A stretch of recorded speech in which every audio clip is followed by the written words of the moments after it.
Parmi les troubles du comportement alimentaire ou TCA, la boulimie et la compulsion alimentaire sont considérées comme des addictions de type comportemental.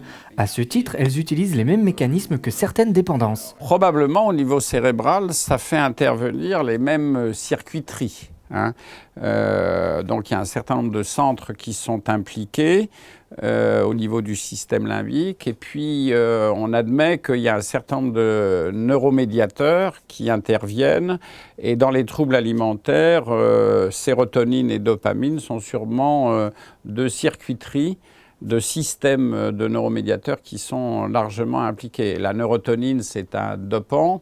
La sérotonine, c'est elle aussi un dopant. Tous ces neuromédiateurs donc, participent sûrement à l'émergence des troubles alimentaires. Alors, par exemple, pour traiter des crises de boulimie ou des crises de compulsion alimentaire, on peut utiliser des antidépresseurs sérotoninergiques. Donc ça prouve bien que la circuiterie sérotonine est impliquée. Le lien est parfois encore plus étroit car l'on note que les addictions sont 2 fois plus fréquentes chez les personnes souffrant de TCA.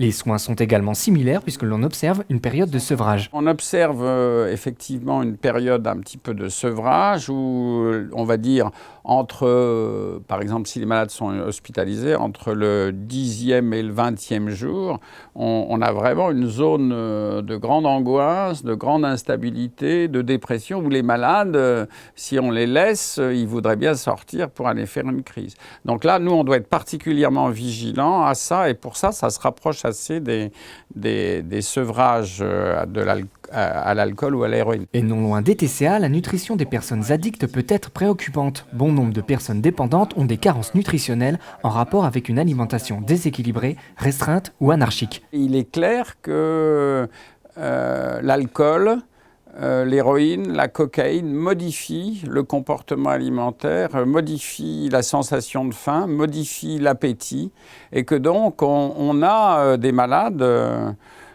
qui manifestement ont des problèmes nutritionnels en rapport avec leur intoxication. Je prends l'exemple, l'alcool, 7 calories au gramme, ça fait plutôt grossir. Les grands alcooliques sont plutôt maigres. Et donc, manifestement, une partie de leur maigreur est liée au fait qu'à cause de l'alcool, ils perdent l'appétit, ils perdent l'envie de manger, ils perdent le logiciel qui permet d'avoir faim et de se déplacer pour manger. Et puis en plus, ils n'ont pas d'argent, donc, etc. Alors pareil pour l'héroïne. L'héroïne remplace au niveau des neuromédiateurs et des centres cérébraux, remplace entre guillemets pour le cerveau, l'alimentation. Donc, du coup, ils ont moins envie de manger. Et souvent, du coup, ils maigrissent. Ils ont des troubles nutritionnels qui aggravent, on va dire, les effets néfastes de l'alcool ou de l'héroïne. Et si la dépendance aux drogues amaigrit, l'arrêt du tabac a tendance à faire grossir. Il existe alors 2 facteurs contribuant à cette prise de poids. Pendant qu'on fume, ça provoque la fabrication des cellules adipeuses. Et puis, deuxièmement, pendant qu'on fume, la dépense énergétique, c'est-à-dire le fait de brûler des calories, est augmentée par la nicotine qui est contenue dans les cigarettes. Donc, pendant que vous fumez, vous n'avez pas tendance à grossir, mais vous fabriquez des coffres, les adipocytes. Quand vous arrêtez de fumer, la dépense énergétique diminue. Et les coffres sont là, donc vous avez tendance à les remplir. Et deuxièmement, effectivement, ça crée une espèce de frustration. J'arrête de fumer, donc le cerveau cherche une compensation et très souvent chez l'homme, quand il a la possibilité, la compensation c'est des aliments, en particulier les aliments sympas, sucrés, gras, etc. quoi.